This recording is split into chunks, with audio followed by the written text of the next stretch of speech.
மதுரையில் title park அமைப்பதற்கு எதிரான மேல்முறையீட்டு மனுவை உச்சநீதிமன்றம் தள்ளுபடி செய்துள்ளது.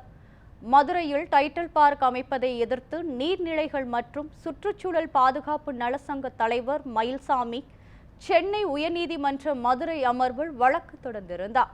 அதில் மதுரை மாநகராட்சியின் 16வது வார்டு பகுதியில் உள்ள பகுதிகள் மறுவரையறை செய்வதற்கு முன்பாக வண்டியூர் குளம் மற்றும் நீர்பிடிப்பு பகுதி என வகைப்படுத்தப்பட்டு இருந்தது என்றும், தமிழக அரசு சார்பில் மாட்டுத்தாவணி அருகில் 9.56 ஏக்கர் பரப்பளவில் டைட்டில் பார்க் அமைப்பதற்கான பணிகள் நடைபெற்று வருகின்றன என்றும் குறிப்பிட்டுள்ளார்.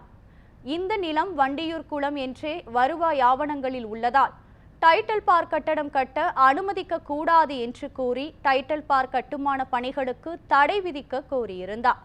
இவ்வழக்கு விசாரணையின் போது தமிழக அரசு தரப்பில் வண்டியூர் குளம் இருந்த இடத்திலேயே தற்போது மாட்டுத்தாவணி பேருந்து நிலையமும் அமைந்துள்ளது என்றும், இப்பகுதி 45 ஆண்டுகளுக்கு முன்பே மறுவரையறை செய்யப்பட்டது என்றும் தெரிவிக்கப்பட்டது. அதையடுத்து மயில்சாமி தொடர்ந்த மனுவை நீதிமன்றம் தள்ளுபடி செய்தது. இதனை எதிர்த்து மயில்சாமி உச்சநீதிமன்றத்தில் முறையீடு செய்தார். இம்மனுவை விசாரித்த நீதிபதிகள் மயில்சாமி தரப்பின் வாதத்தை ஏற்க மறுத்து வழக்கை தள்ளுபடி செய்து உத்தரவிட்டனர்.